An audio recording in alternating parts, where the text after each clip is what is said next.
আসসালামু আলাইকুম। কেমন আছেন সবাই? আশা করি ভালো আছেন। শুভ সকাল। আজকে ভিডিওটা শুরু করলাম সকালবেলা থেকেই।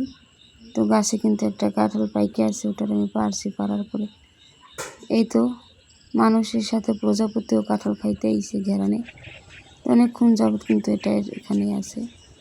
আর এই যে এখানে কুকুর নিশ্চিন্তায় ঘুমাই আছে, কোনো চিন্তা ভাবনা নেই। তো ওই যে আনাজি কলা গাছে কলা হয়েছে, তো এটা কিন্তু আমার না, অন্য মানুষের গাছ। এর আগে একখানা হয়েছে, ওটা বিক্রি করে লাইছে। আর এটা কিন্তু সুন্দরভাবে হয়ে রয়েছে, আর আমি লাগাইলে হয় না। তো ওই যে দেখতেছেন কাঁঠালটা যে ভাঙছি, ওই কাঁঠালটা এখন দুপুরবেলা গালাই নিলাম পিঠা বানানোর জন্য। তো আজকে আমি পিঠা বানাবো, কিন্তু কাঁঠালের পিঠা বানাবো কলার পাতায়। তো কাঁঠালটা একটু শক্ত, যখন একদম নরম হয়ে যায় ওই কাঁঠালগুলো কিন্তু বেশি হয় গোলা। শক্তর কারণে অল্প একটু গোলা হয়েছে, সাবাগুলোই বেশি হয়েছে। তো আজকে আমি রান্না করবো মাছ দিয়া, গাঁটি দিয়া। তো মাছ রান্না করবো, হয়তো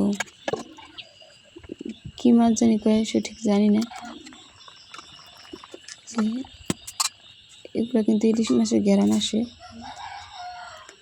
তো এখানে কিন্তু রান্নাটা আমার হয়ে গেছে, বাইরে নিতেছি আর কিছু।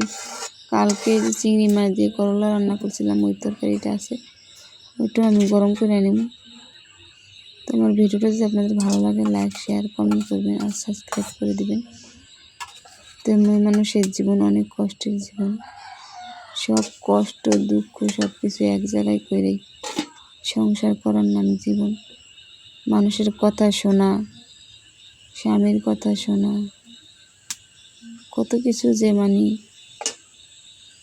সমাধান করা আবার না করা, সব কিছু মিলেই কিন্তু একটা জীবন। তো রান্না করতে মন চায় না, তারপর রান্না করা লাগে, পেটে জ্বালায়। এখানে রান্না করলাম মাছগুলো, ভাবছিলাম হয়তো ছোটো ছোটো কাটা, এখন দিই না, একটা কাটাই পিঠের মধ্যে। আর পুরা ইলিশ মাছের সেম ঘেরান আসে। আর এখানে কিন্তু আমি সেই বাসি তরকারি গরম করে নিছি, আর চাল কুমড়া ভাইজা নিছি। তো সন্ধ্যা হয়ে গেছে, এখন বিকালবেলা, সন্ধ্যা হয় না, সেই কাঁঠালের পিঠা তোমার মায়ের ডাক দিয়ে নিয়েছি বানানোর জন্য। তো একজনে পাতায় ভরে দিলে আর একজনে ভাইজা নিতেছে। এই তো ভালো থাকবেন, সুস্থ থাকবেন, আল্লাহ হাফেজ।